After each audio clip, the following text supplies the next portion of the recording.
Sebenarnya pendakian ini terbilang jauh dari rencana. Semua terjadi dadakan begitu saja. Bahkan Bang Buluk yang mempunyai agenda pendakian ke Gunung Sumbi harus mengulurkan waktunya demi sebuah pendakiannya ke Gunung Gede. Bahkan sebelumnya, Udin dan Bang Buluk baru aja pulang dari Gayatri di daerah Bogor, Jawa Barat. Mereka baru saja melakukan camping bersama teman dan keluarganya masing-masing. Hanya sekadar untuk melepas rindu akan sebuah pendakian dan sekaligus memberikan edukasi tentang alam kepada anak-anak dan teman-temannya yang baru saja melakukan aktivitas perdananya di alam terbuka.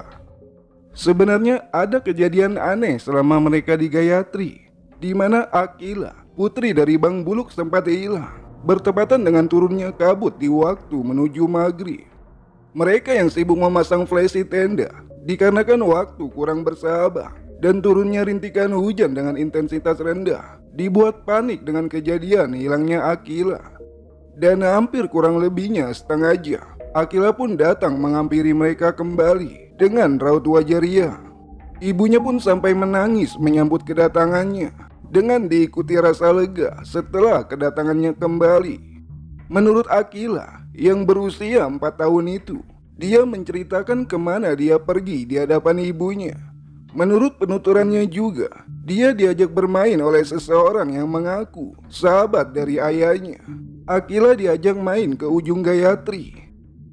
Tadi Kila kesana sama Om, terus Kila dianterin ke sini lagi. Kata Om udah sore, nanti Mama nyariin, terangnya. Dan setelah menceritakan itu semua, tiba-tiba Akila menangis dan mengajak orang tuanya untuk pergi ke tempat ia tunjukkan, yaitu Gunung Gede. Ayah, Kila pengen kesana sama Om, ayo kesana ya, ucapnya sambil memaksa Bang Buluk untuk menurutinya. Entah bagaimana ceritanya, kenapa Akila mempunyai keinginan ke Gunung Gede. Yang jelas, Bang Buluk langsung sadar dan memandang Udin dengan senyuman. Udin dan Bang Buluk pun hanya bisa cengar-cengir sambil menggaruk kepala dengan apa yang disampaikan Akila. Sementara berbeda cerita dengan Abdul Bayaki, putra dari Kosim Supriyadi. Adul yang hari ini berbeda dengan Adul yang dahulu. Adul yang sekarang adalah seorang santri Salafi yang tekun menjalani perintahnya dan menjauhi larangannya. Kejadian mistis pendakian masa lalunya membuat hati Abdul Bayaki terbuka. Dia ingin menebalkan keimanan serta ilmu agama di hidupnya. Meskipun kehidupannya yang berbeda, tetapi otak dan tingkah lakunya tetap sama. Ya, sama-sama koplak. Adul yang kebetulan sedang nyantri di salah satu daerah di Banjarnegara, Jawa Tengah, sebelumnya sempat komunikasi dengan Udin via Valen. Maksudnya via video call.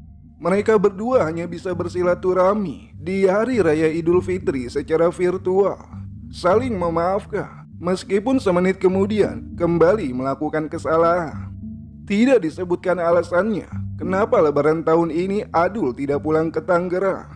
Yang jelas, Udin mendukung apapun alasannya, asalkan Adul konsisten berada di jalan yang lurus, bukan di jalan raya janda nomor 1 anak 2, Kelurahan Sukajanda Muda. Banyak yang ia ceritakan selama berada di Banjarnegara, mulai dari suka maupun duka. Tetapi cerita yang paling menarik ketika dia mendengar suara yang memanggil namanya, suara yang tidak asing baginya. Dan dia tahu suara dari siapa itu sebenarnya. Ceritanya begini. Selepas mengaji dan menunaikan sholat isya berjamaah dengan santri lainnya, Abdul Bayaki merasakan mules di perutnya. Segeralah dia bergegas menuju jamban di area belakang pondok pesantren.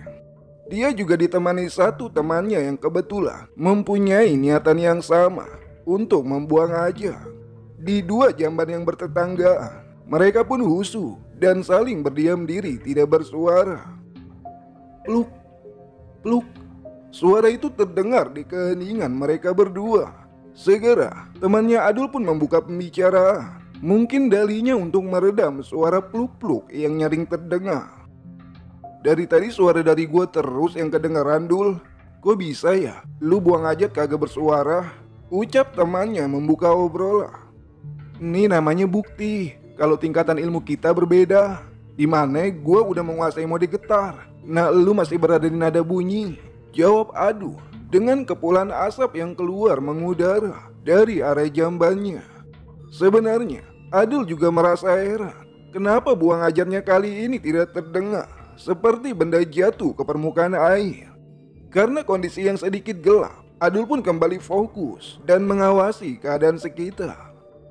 Dan selang beberapa menit, temannya Adul pun pamit, meninggalkan Adul seorang diri. Adul yang masih merasakan mules, memilih untuk melanjutkan ajarnya. Iya juga ya, perasaan dari tadi, gua berak kenapa kagak ada suara jatuh ke dalam air ya? Gumam Adul bertanya-tanya. Dan setelah memeriksa keadaan, ternyata kotoran yang Adul keluarkan tersangkut di sarung yang ia kenakan. Adul lupa melipat sarungnya itu.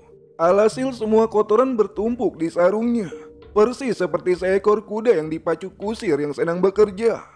Anjrit, pantes aja senyap. Ternyata nyangkut di sarung semua, gumam Adul kala itu. Dan setelah mengetahui alasannya, Adul pun langsung menumpahkan kotoran yang menumpuk di sarungnya itu. Bukan suara peluk lagi yang terdengar, melainkan suara gejubah, seperti suara mobil tronton yang jatuh ke dasar air. Adul pun kembali membuang ajarnya, sembari mengetes apakah suara itu bisa terdengar atau tidak. Sambil membenarkan sarungnya, Adul pun kembali fokus. Plak, plak. Nah, baru ada suaranya nih. Tapi kok sember ya? Apa karena gue lagi mules aja kali ya? Gumam Adul sembari menghisap rokok dari jemarinya. Dan setelah beberapa menit, sambil terus fokus membuang ajarnya, tiba-tiba terdengar suara yang memanggil namanya. Dul, Dul. Adul tidak menyapa suara itu, tetapi dia terus mengawasi keadaan sekitar. Bahkan tidak ada satu orang pun selain dia yang berada di tempat itu. Dul, suara itu pun terus memanggil namanya. Awalnya dia cuek begitu saja, tetapi setelah sadar dan ingat dengan logat suara yang memanggil namanya, Adul pun langsung lari terbirit-birit, sembari mengangkat sarungnya, layaknya penari balet yang digerebek Satpol PP. Sementara Rena, pengalaman pendakiannya di tahun 2018 masih memberikan pertanyaan dan masih membekas di ingatannya. Pasalnya bagaimana mungkin dia bisa ditemani oleh seseorang yang sudah tiada dalam satu dimensi. Tetapi itulah kenyataan dari seorang Rena, wanita muda asal Parung Bogor, Jawa Barat. Dan yang paling parahnya lagi, selepas pendakiannya di tahun 2018, mata batinnya terbuka. Sempat ingin mengobati apa yang dialaminya, tetapi Rena memilih untuk membiasakan dirinya dan belajar membaca apa yang dia lihat tanpa orang lain melihatnya. Selepas pendakian itu, Rena sempat mengalami kejadian buruk di hidupnya. Rena sulit melupakan sosok pendaki yang menemaninya kala itu.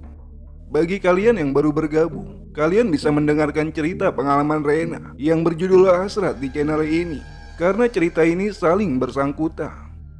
Sering juga dia melihat berbagai macam sosok yang menampakkan diri di hadapannya. Meski awalnya takut, tapi untuk saat ini Rena mulai terbiasa. Bahkan dia sering berinteraksi dengan apa yang dilihatnya. Rena juga menuturkan sempat melakukan ritual yang melewati batas untuk menghadirkan sosok Arman alias Akbar. Alhasil, apa yang dilakukannya itu langsung mendapatkan kecaman dari semua member BTS, Buluk, Tim Sableng. Buktinya sampai saat ini, Rena tidak pernah berhasil menghadirkan Arma, baik secara visual maupun sekadar hanya mendengar suaranya, meskipun mata batinnya kini terbuka. Karena alasan Rena yang seperti itu, akhirnya Bang Buluk mengajak dia kembali ke Gunung Gede dalam misi membayar nazar almarhum Arma. Karena masing-masing dari mereka membawa alasan, mereka pun melakukan pendakian bersama-sama. Dan cerita pendakiannya segera kita mulai. Jangan, kalau bisa lu jangan bawa keril itu lu. Pinta Udin di tengah perdebatan dengan Bang Buluk. Memang, di sini Bang Buluk ingin membawa keril Arman untuk pendakiannya ke Gunung Gede. Akan tetapi, Udin melarang permintaan darinya. Dikarenakan Cheryl yang dimaksud sering mengalami keanehan, mulai dari jatuh dari tempat dengan sendirinya, sampai yang paling parah, dulu Udin pernah memasukkan ke dalam lemari, tetapi suara riuh terdengar di dalam lemari tempat Udin menyimpan Cheryl itu. Dan setelah perdebatan yang cukup panjang, akhirnya Udin memberikan kesempatan kepada Bang Bulu untuk membawa Cherylnya. Dan tidak lupa dia juga membawa Cheryl milik Udin di dalam pendakiannya kali ini. "Muncak bareng bini aja, bawa Cheryl banyak banget," ucap Udin kala itu. Memang, di sini Bang Buluk tidak memberitahu dengan siapa saja dia akan melakukan pendakian. Dan di sini Udin tidak bisa ikut bersama Bang Buluk, dikarenakan liburan Idul Fitri akan segera berakhir dan akan kembali memasuki waktu kerja. Tetapi Udin juga berjanji jika diberi izin untuk cuti bekerja, dia akan menyusul Bang Buluk keesokan harinya. Sampai waktu pemberangkatan pun tiba. Bang Buluk dan juga istrinya menyempatkan diri terlebih dahulu ke rumah Udin untuk berpamitan. Pasalnya, ini kali pertama dia membawa istrinya untuk ikut melakukan pendakian. Terlihat keraguan dan kegelisahan terpancar dari raut wajah Bang Buluk.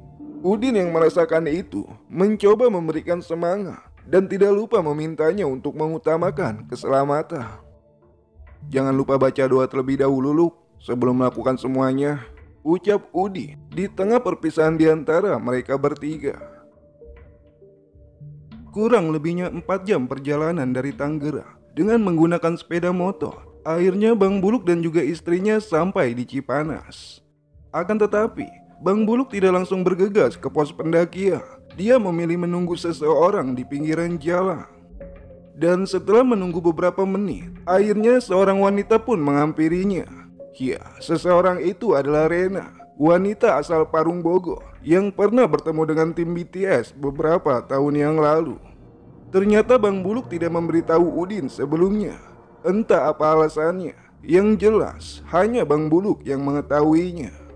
Rena pun meminta kepada Bang Buluk untuk segera menuju ke area pos pendakian. Tetapi Bang Buluk meminta Rena untuk sedikit menunggu kembali, dikarenakan dia masih menunggu satu temannya lagi. Dan sekian lama menunggu, akhirnya Bang Buluk meminta kepada Rena untuk bergeser ke warung kopi langganan BTS yang tidak jauh dari tempat itu.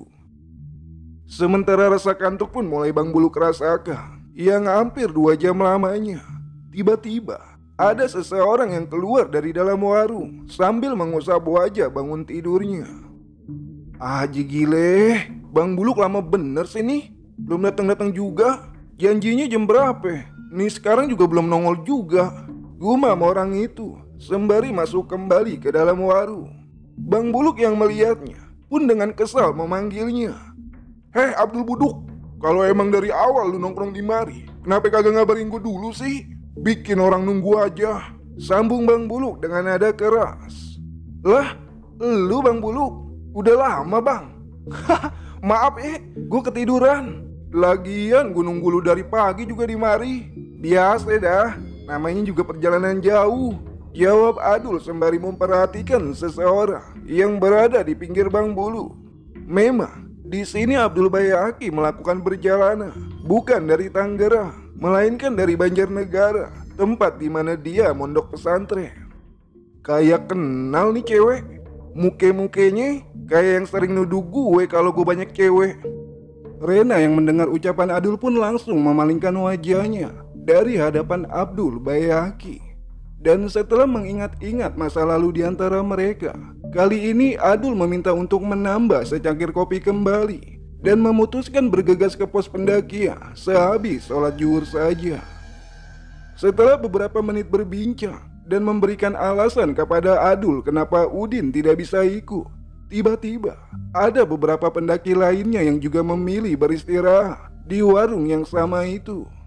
Setelah diperhatikan, sepertinya rombongan pendaki itu adalah turis asing yang berasal dari negara Asia Tenggara juga.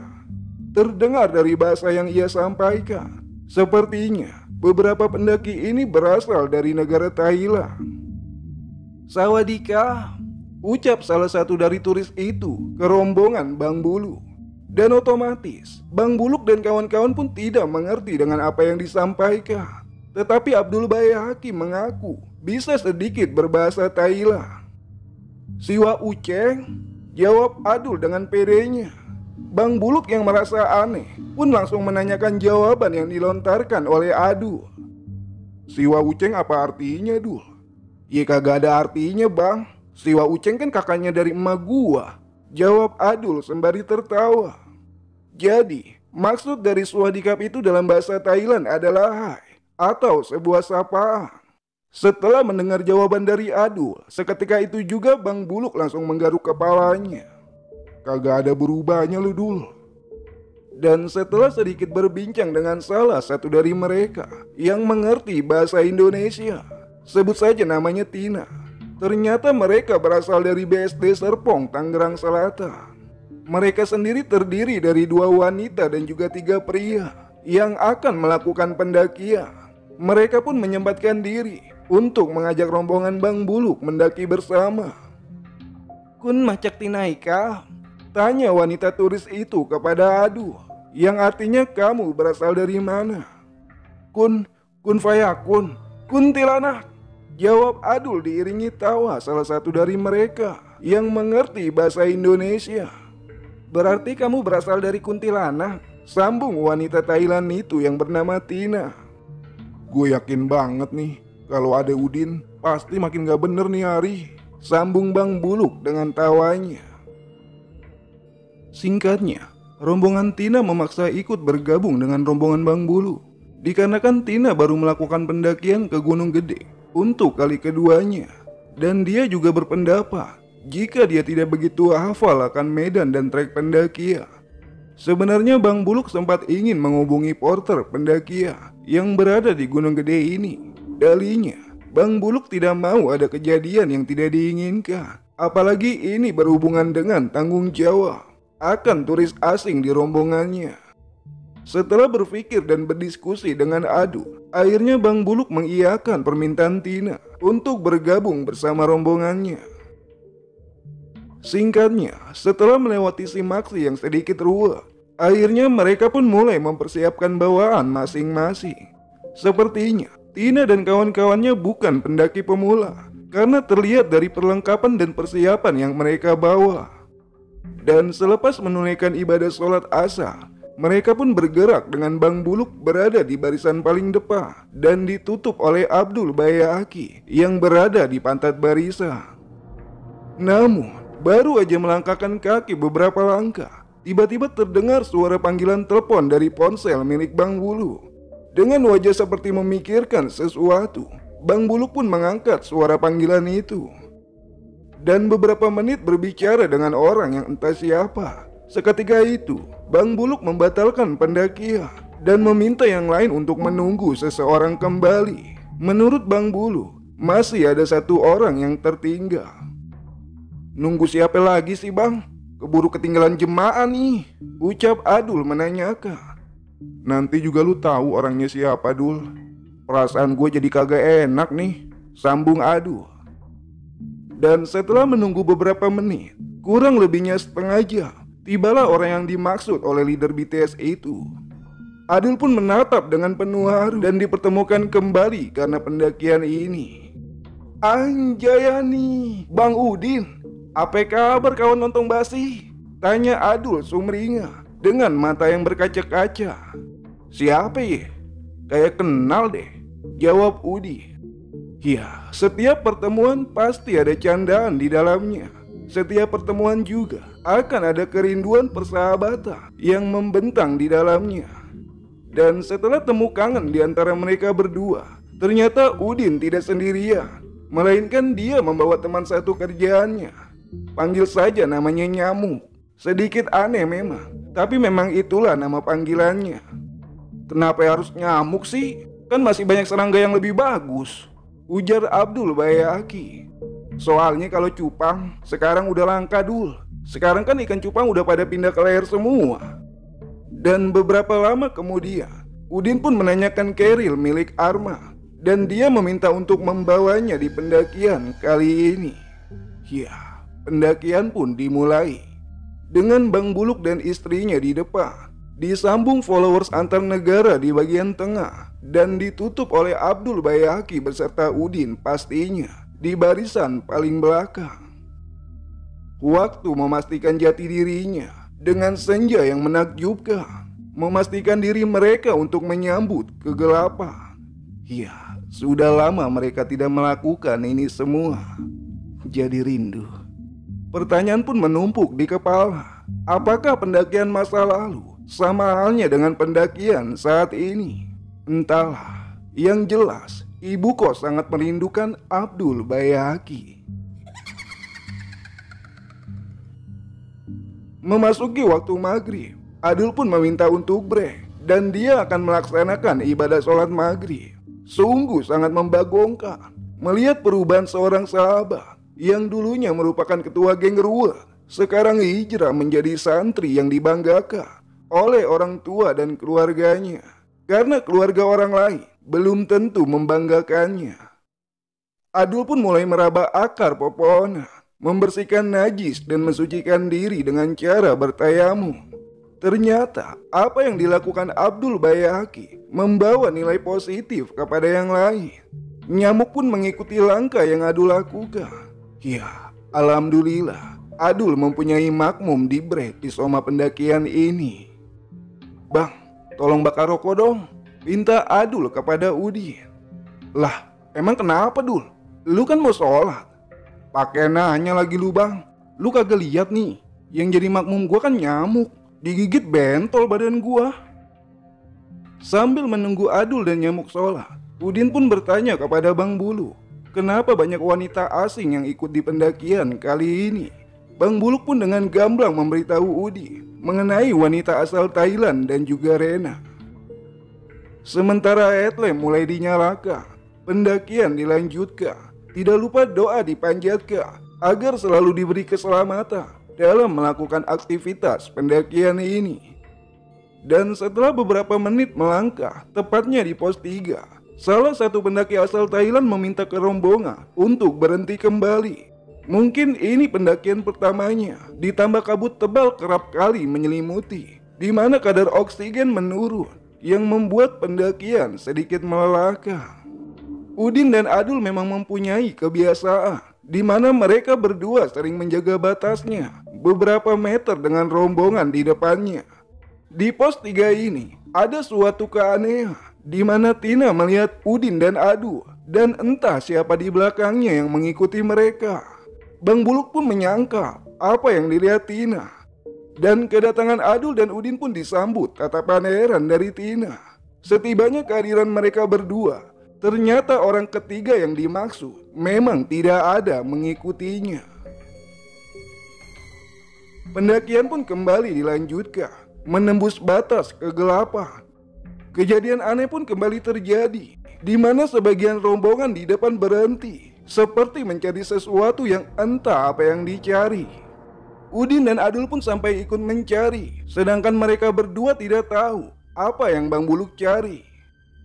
Bang, kita nyari apaan sih? Nggak tahu juga gue Dul. Lagian kita nyari apaan ya? Bang Buluk pun meminta kepada rombongan untuk dia tidak bersuara, karena menurutnya suara tangisan bayi itu terdengar di sekitaran belakang rombongannya. Dul, coba cek di belakang gua ada apaan? Tanya Udin sedikit panik. Adul pun mulai menolehkan kepalanya secara perlahan. Jangan noleh ke belakang bang. Udin yang mulai panik menanyakan sesuatu di belakangnya.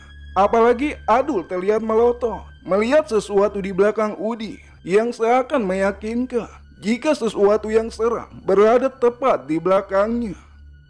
Ada apa Dul? Dikata jangan noleh ke belakang bang. Entu di belakang lu ada masa lalu indah lu sama mamanya Ajis. Haram jada sial lu Dul, sambung Udin dengan kesalnya.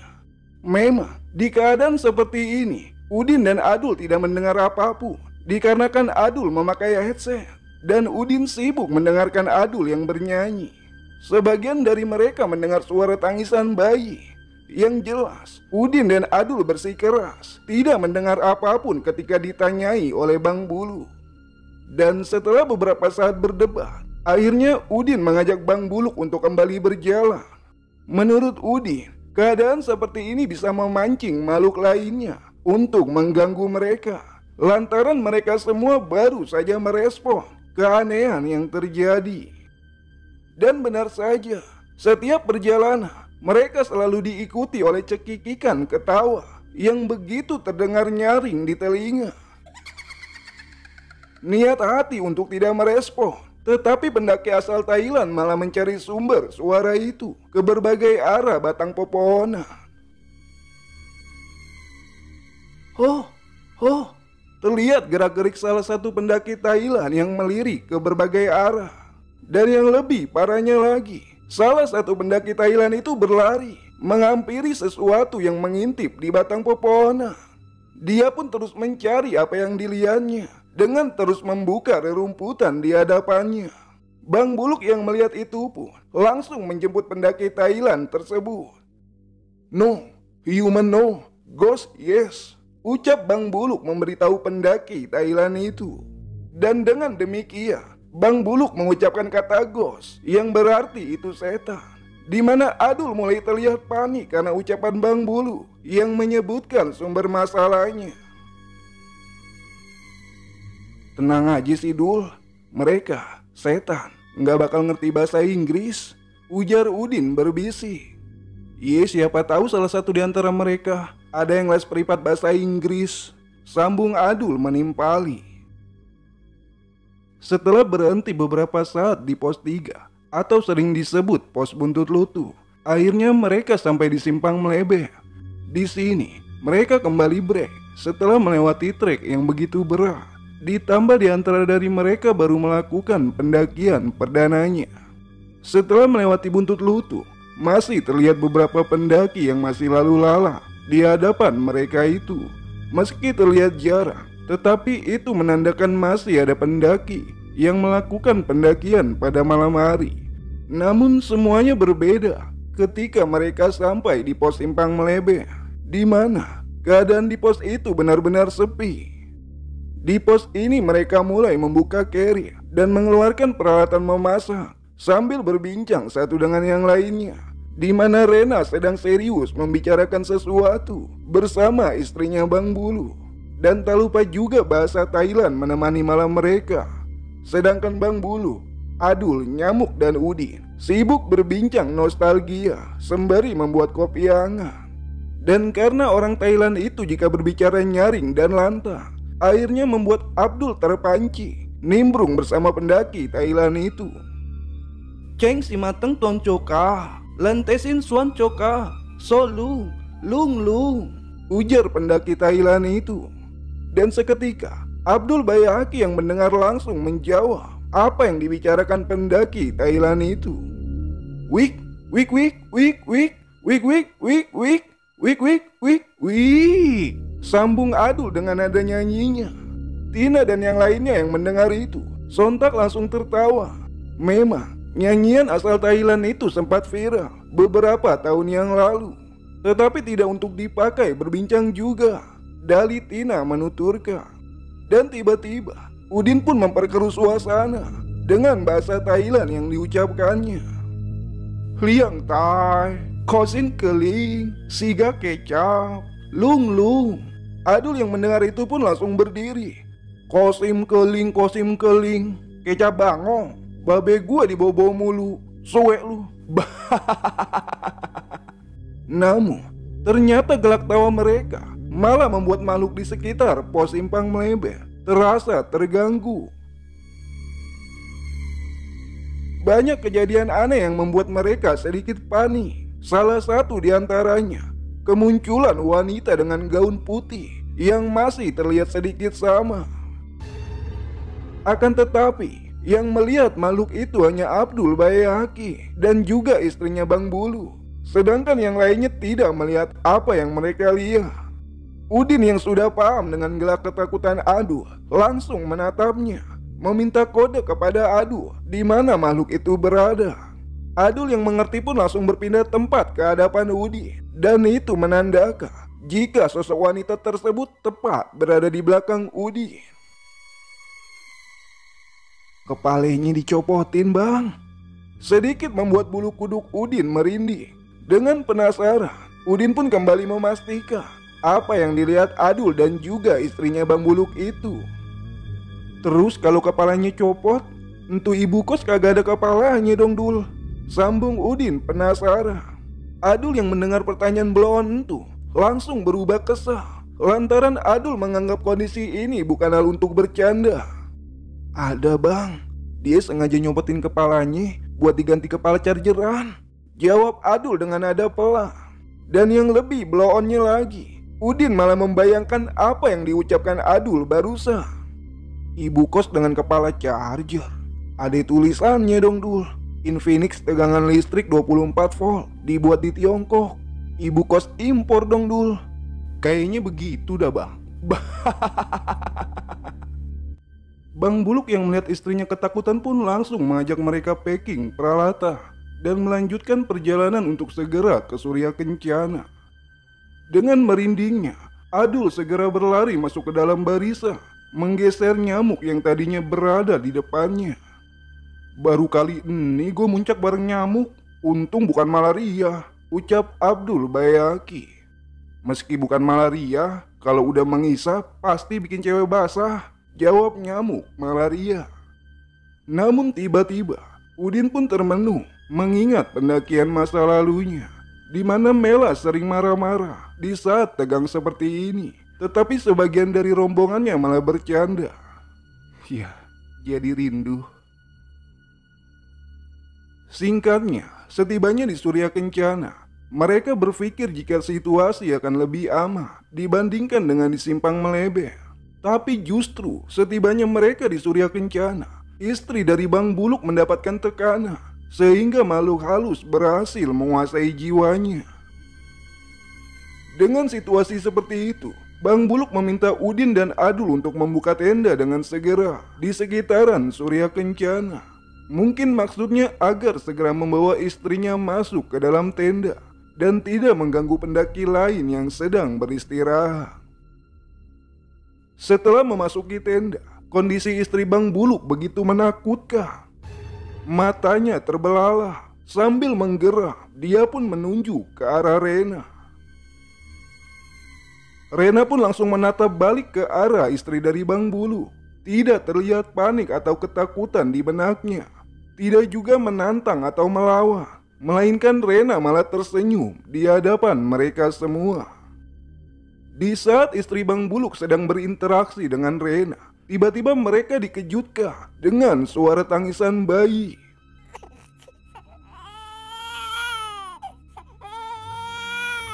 Tetapi yang lebih anehnya lagi, suara itu tidak membangunkan tenda pendaki di sekeliling mereka. Dan di saat yang bersamaan pula, suara tawa cekikikan pun keluar dari mulut istrinya Bang Buluk. Jika kamu tidak memberikan kembang itu, aku akan mengganggu bayi itu sampai terus menangis. Mereka semua pun berdiam diri, memikirkan maksud dari omongan makhluk yang merasuki tubuh istrinya Bang Buluk. Bayi, pikir mereka semua. Kemudian, tiba-tiba rasa pusing menerpa kondisi mereka secara bersamaan, di mana Bang Buluk dibantu oleh Abdul Bayaki yang harus kembali menormalkan kondisi di sebagian dari mereka. Udin pun sampai merasa heran, Adul yang ia kenal ternyata banyak mengalami perubahan. Bahkan Adul sampai belajar ilmu hikmah di sela-sela pesantrennya. Sementara nyamuk pun mulai dinetralisir oleh Adul, dan Bang Buluk meminta Adul untuk menetralisir Udin yang sejak tadi diam, tidak berbicara sedikit pun. Lu kenapa bang? Kayaknya dari tadi lu diem baik, ucap Abdul Bayaki sembari menyentuh kepala Udin. Iya Dul, gue pusing banget nih. Mendengar pernyataan dari Udin, Adul pun dengan sigap memasang kuda-kuda. Kakinya pun dibuka seperti kuda Nil, tidak ditutup seperti kuda laut. Sini bang.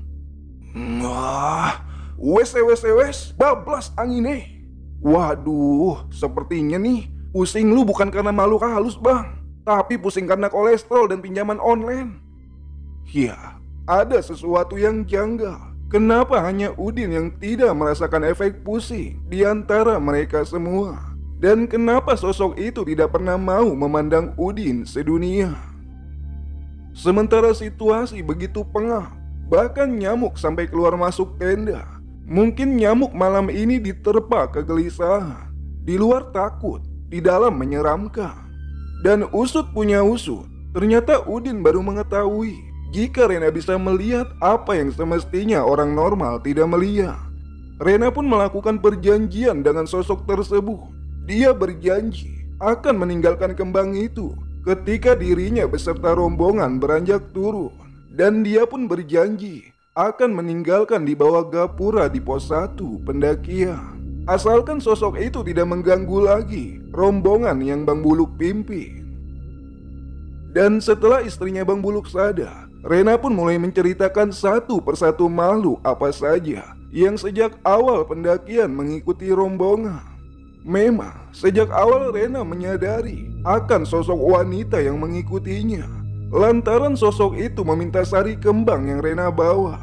Alasan Rena membawa kembang itu tidak lain untuk tabur bunga, mengenang kepergian almarhum Arman.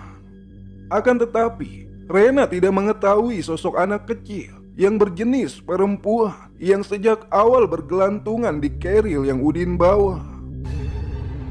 Rena pun mencoba berinteraksi dengan sosok anak kecil tersebut, tetapi sosok itu selalu menghindar dan berpindah ke punggungan keril Udin.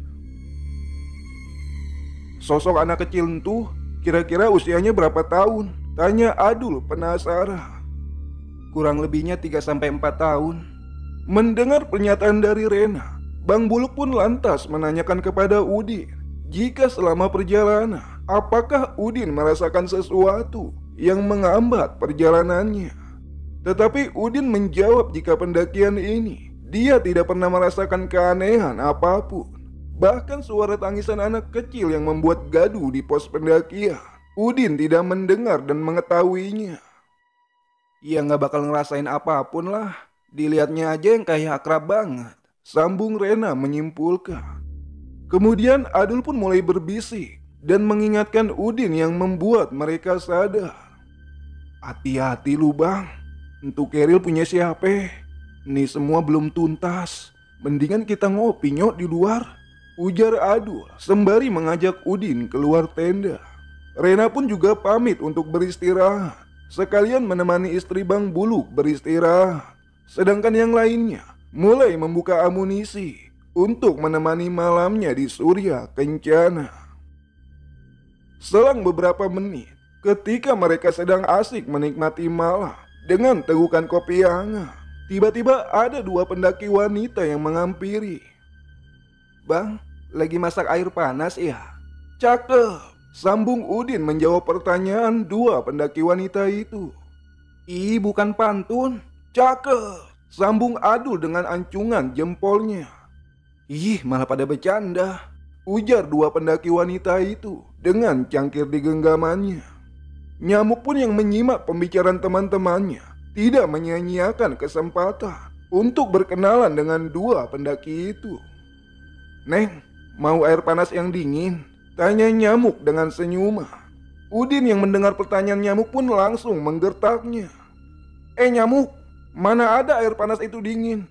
Tahu gedenya lu kayak begini, kenapa pas kecilnya kagak gua empanin ke ikan cupang aja lu? Ujar Udin sedikit emosi.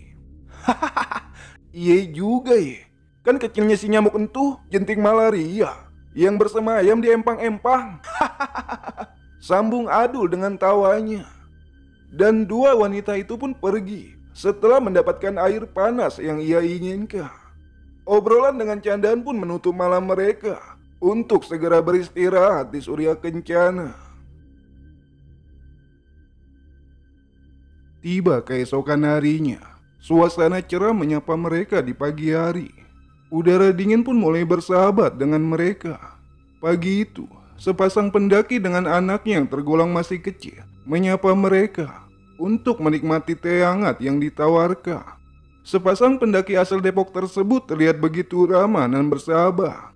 Bang Buluk yang begitu sibuk menyiapkan alat untuk memasak mencoba menyempatkan diri untuk sekadar berbincang Begitupun dengan Nyamuk yang takjub melihat pendaki membawa keluarga kecilnya bisa sampai Surya Kencana.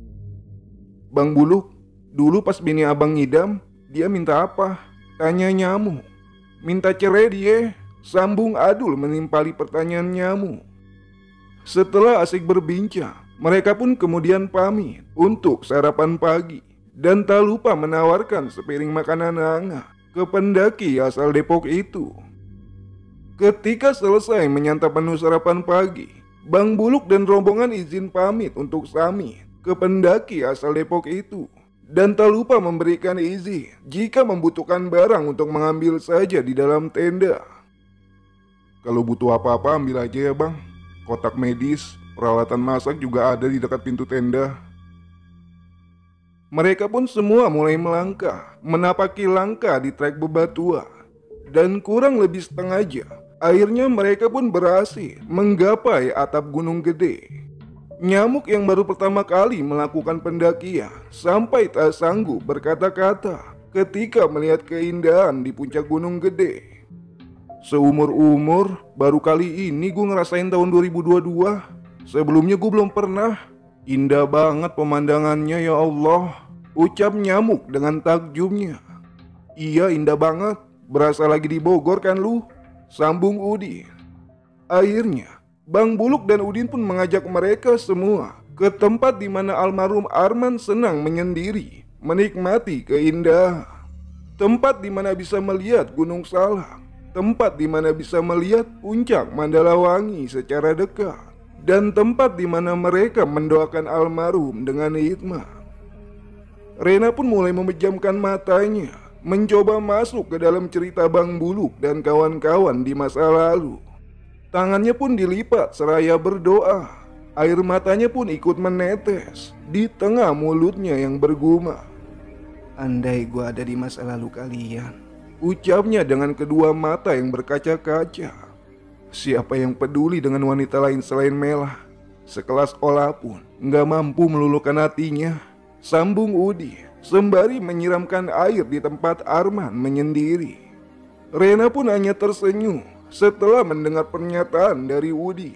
Hatinya terlalu kuat untuk dipatahkan, tetapi mau bagaimanapun, hanya orang-orang terdekat Arman yang mengetahuinya. "Nih gue bang, Abdul, yang rela jauh-jauh dari Banjarnegara naik angkot bau balsem buat ke tempat ini cuma buat elu bang. Tenang di alam sana ya, semoga perkara dunia elu cepat selesai," ucap Abdul bayaki. Bang Buluk pun langsung merangkul Adul, meminta kesemuanya untuk tidak mengeluarkan air mata. Tetapi istri dari Bang Buluk seakan merasakan sesuatu di hatinya. Air matanya pun keluar begitu saja, merasakan kesedihan yang mendalam. "Kok sedih ya? Padahal kenal Arman dulu cuma sebentar doang." Rena pun langsung memeluknya, mengungkapkan jika apa yang dirasakan istrinya Bang Buluk itu sama dengan apa yang ia rasakan. Akan tetapi Udin malah meninggalkan mereka semua dari tangisannya. Ya, memang sejak awal kepergian Arman, hanya Udinlah yang jarang mengeluarkan air mata. Bukan karena tidak punya hati atau solidaritas tinggi, tetapi Udin begitu benci dengan air mata. Karena menurutnya sudah banyak air mata yang terbuang, dan itu hanya membuka luka lama kembali. Sementara cuaca pun mulai berubah, kabut mulai berjalan mendekati mereka. Seketika itu, mereka pun bergegas turun setelah mendoakan Arman dan kembali ke tendanya. Singkatnya, setelah mereka sampai di tenda, sepasang pendaki asal Depok memberikan nesting yang ia pinjam setelah kepergian Bang Buluk dan rombongan ke puncak. Pendaki asal Depok itu pun juga beranggapan sudah meminta izin ke salah satu teman dari Bang Buluk yang tidur di dalam tenda. "Maaf bang, tadi saya pinjam nestingnya. Saya kira di dalam tenda nggak ada orang.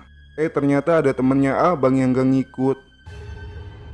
Sontak, Bang Buluk dan rombongan pun langsung terdiam tidak menjawab. Adul yang penasaran langsung menanyakan kejadiannya. "Gimana kejadiannya bang?" "Seperti ini. Ayah, ini gimana? Si Dede pengen nyusu. Nestingnya pakai acara buat masak lagi, ucap sang istri. Karena anaknya yang rewel, akhirnya suaminya memberanikan diri masuk ke dalam tenda. Karena memang sudah mengantongi izin dari pemilik tenda, yaitu Bang Bulu. Dia pun mulai membuka resleting tenda dengan perasaan tidak enak hati karena sudah lancang memasuki tenda tanpa si pemiliknya, meskipun izin sudah dikantongi. Tepat di bibir tenda, dia pun begitu terkejut karena ada salah satu teman dari Bang Buluk yang tidak ikut untuk Sami. Dan dengan sopannya dia meminta izin meminjam nesting untuk keperluan anaknya. Setelah diizinkan, pendaki asal Depok itu pun keluar tenda dengan perlahan karena takut mengganggu temannya Bang Buluk itu yang sedang beristirahat. Beliau pun beranggapan temannya Bang Buluk mungkin sedang tidak enak badan dan memilih tidur daripada ikut Sami. Dan setelah mendengar penjelasan dari sepasang pendaki asal Depok itu, Udin pun langsung mengiyakan jika orang yang ada di dalam tenda itu adalah temannya. Dan singkatnya, mereka pun memutuskan untuk turun di tengah teriknya paparan sinar matahari. Tidak lupa, Abdul Bayahaki mencari pendaki asal Thailand yang kebetulan berdekatan juga dengan tenda mereka. Menurut Abdul, pendaki asal Thailand itu memilih turun pada sore hari ini. Cak wais sidekap, segidip papap, segidip duar, ucap Adul. Dan setelah mengetahui kabar pendaki asal Thailand tersebut, akhirnya Bang Buluk dan juga Udin mulai packing bawaannya kembali. Sementara pendaki asal Depok yang melihat Bang Buluk packing langsung membereskan bawaannya juga, meminta kepada mereka untuk turun secara bersama.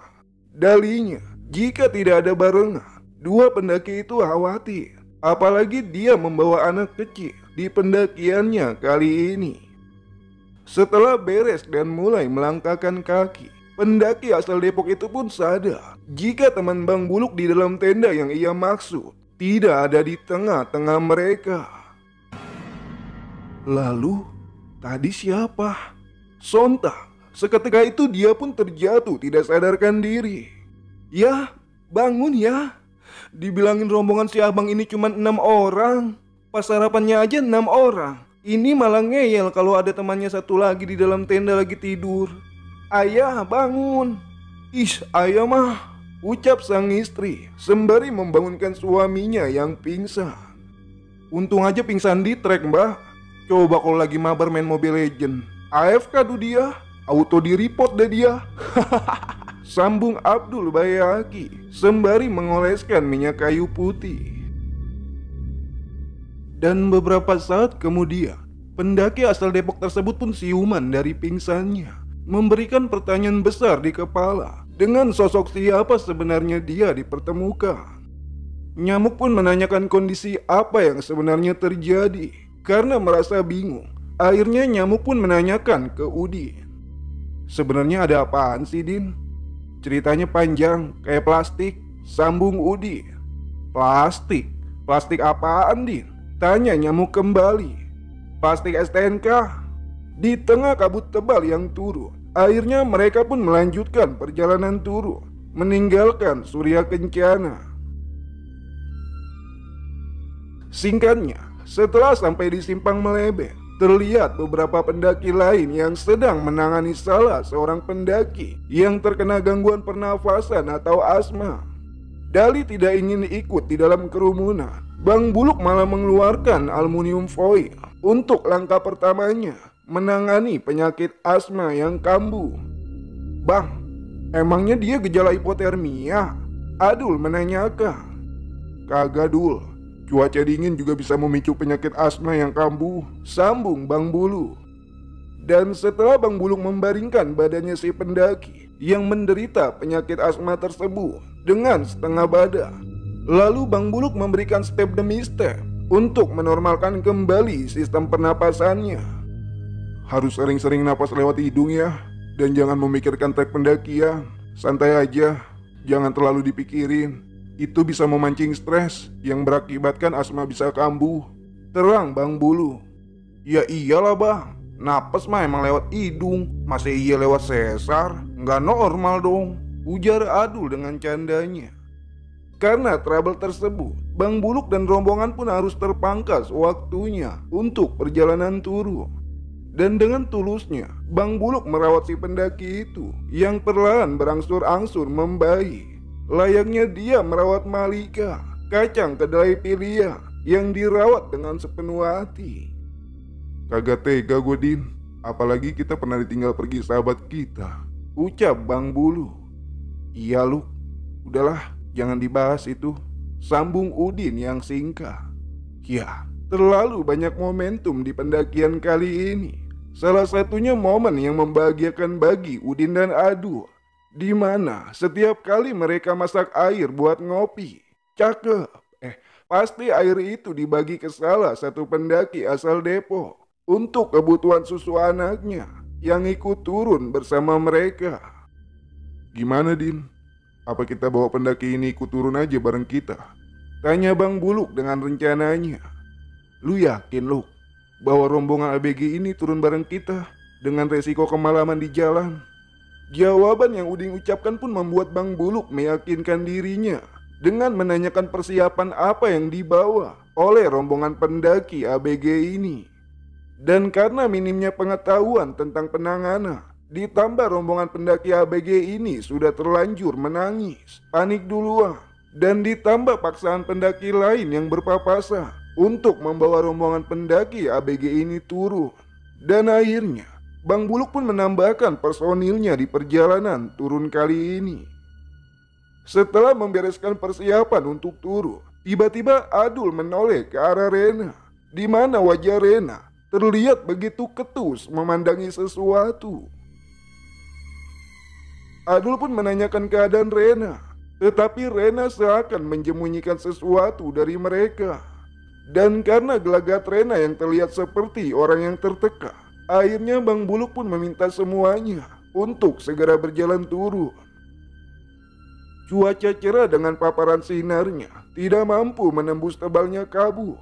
Ditambah bau amis menemani mereka selama pendakian turun ini. Memang sejak awal turun dari Surya Kencana, bau amis ini sudah tercium. Tapi entah kenapa setelah melewati Simpang Melebeh, baunya tercium begitu pekat. Bau yang terus mengikuti. Dan di sisi lain, Udin dan Adul yang berada di barisan paling belakang kerap saling susul menyusul, layaknya bis AKP Trans Jawa Sumatera, berjalan sambil merinding cengengesan. Dan karena tingkahnya yang seperti itu, akhirnya rasa lelah menghampiri mereka berdua, sehingga Adul dan Udin meminta ke Bang Buluk untuk berkop atau berhenti ngopi terlebih dahulu. Berkop dulu lah Bang, pinta Abdul Bayaki. Terlihat saat itu, raut wajah Adul dengan kepanikan yang mendalam. Ditambah Rena mengimbau kepada Adul dan juga Udi untuk berhati-hati selama berjaga jarak dengan mereka. Dan karena sudah tidak sanggup lagi menahan, akhirnya Adul yang ingin buang air kecil meminta izin ke Bang Bulu di tengah-tengah mereka yang ingin kembali melanjutkan perjalanan. Bang Buluk yang berjarak beberapa meter di depan Adul dan Udi meminta kepada Udin untuk menunggu dan juga mengawasi Adul. Udin pun terus memperhatikan keril milik Abdul Bayaki yang diletakkan di atas batang pohon. Dan setelah buang air kecil, Udin pun mulai berjalan beberapa meter dari Abdul Bayaki. Bang, parah bener lu, tungguin gue ngape? Ucap Adul merengek. Akan tetapi, Udin tidak menggubris permintaan Abdul. Dia pun malah terus berjalan turun, sembari menahan tawanya.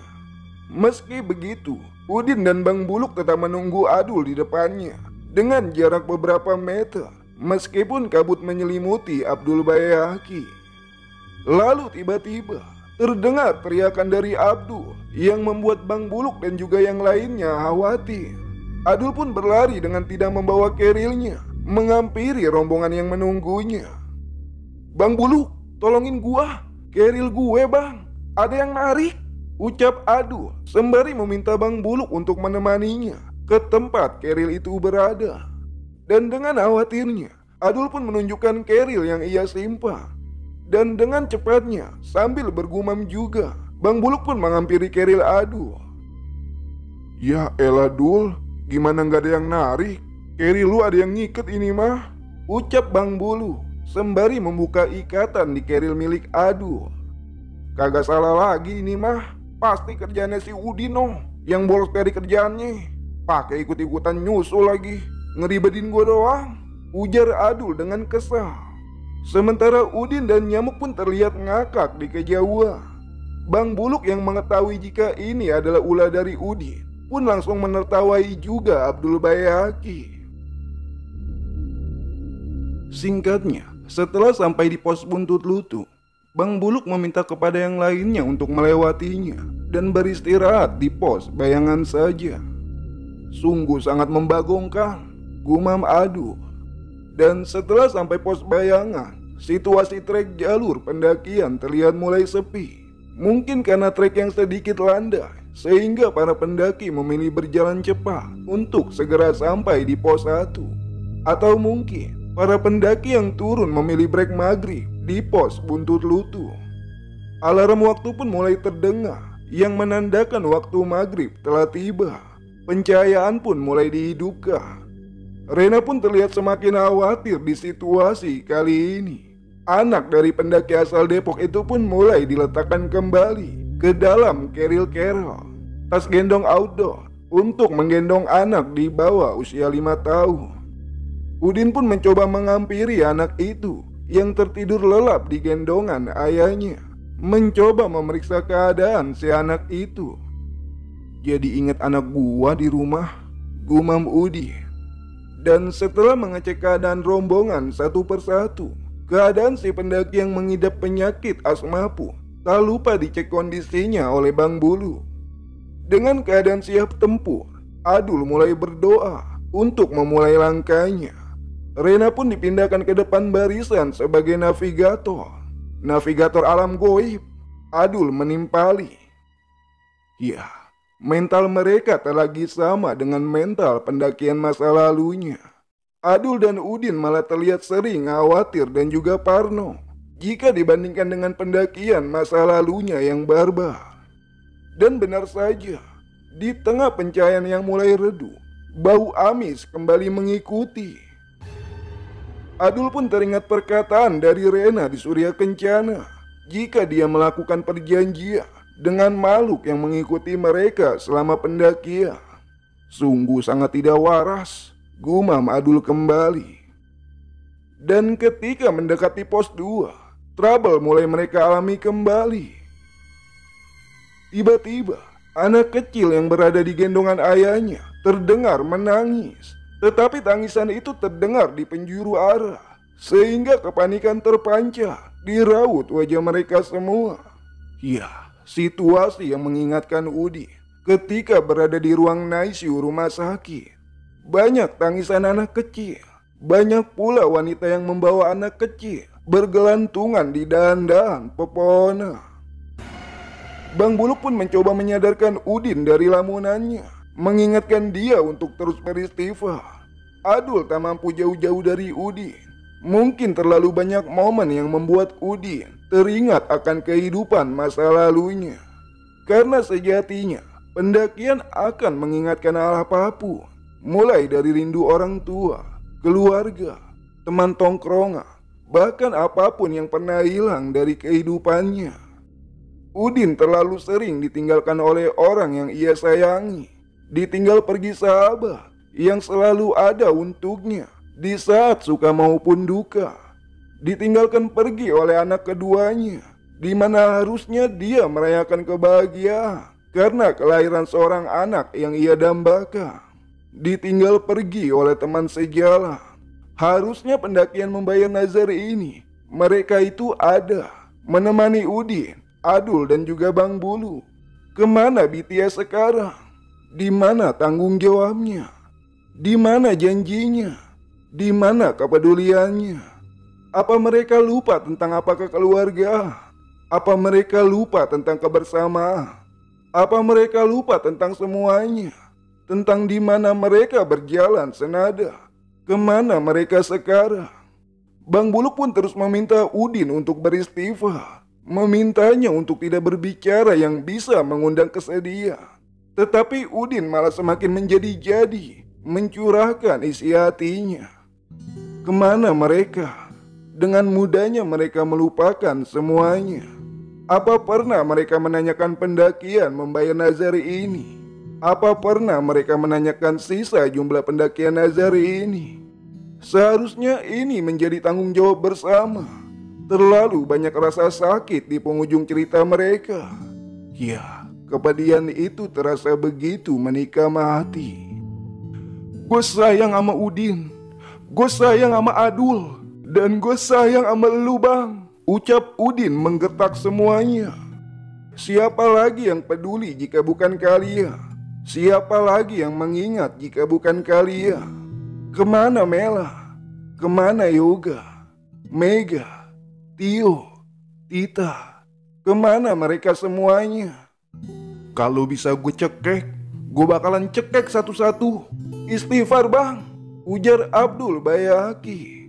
Dan tidak terasa, Adul pun meneteskan air matanya. Dan Rena mendekati Udin dan terus memperhatikannya, menyentuh wajah Udin dengan tangisan. Rena seperti tidak menyangka dengan pertemuan kali keduanya. Arman, ucap Bang Buluk mendekati Udin yang terduduk menyandar. Udin pun tersenyum, diikuti dengan hilangnya kesadarannya. Dan setelah beberapa saat, Udin pun sadar kembali. Perasaan kesalnya tak terasa, sudah berbicara mengungkit semuanya. Tetapi yang lainnya dengan yakin jika Arman ikut andil di tengah Udin yang tidak bisa mengontrol emosinya. Kemudian perjalanan pun dilanjutkan kembali. Keadaan semuanya mulai membaik dan tidak terasa mereka telah tiba di Gapura Pos 1. Air mawar mulai Bang Buluk siramkan. Tak lupa Rena membayar janjinya untuk menaburkan kembang yang ia bawa. Apapun alasannya, yang penting kebaikan menyelimuti mereka semuanya, baik yang masih ada maupun yang sudah tiada. Sementara keberadaan ibu kos yang selalu mengikuti mereka mulai tidak terlihat dari pandangan Rena, dan anak kecil yang bergelantungan di keril yang Udin bawa pun mulai menghilang dengan senyuman pamitnya. Ya, alhamdulillah, puji syukur mereka limpahkan yang senantiasa memberi pengawalan dan perlindungan terbaiknya. Singkatnya, ketika mereka sampai di perkebunan warga, tiba-tiba Rena mengalami datang bulan. Dan tak lupa, Rena pun mampir ke warung untuk membeli roti Jepang pastinya. Untung udah turun, Neng. Kalau di jalur pendakian, bakal lain lagi nih ceritanya, ucap Bang Buluk sembari memberikan perpisahan kepada dua pendaki asal Depok. Dan tak lupa juga jabat cium tangan dari rombongan pendaki ABG mereka berikan untuk perpisahan kali ini. Dan tak lupa ciuman hangat kepada anak kecil, buah hati pendaki asal Depok, Udin Layangka. Hebat banget nih udah nemenin Om Ucak bayar nazar. Selepas diambang perjalanan sebelum base camp, tiba-tiba ada sesuatu yang memaksa Udin untuk menengok ke arah belakang. Makasih Din, sisa 2 lagi. Semangat.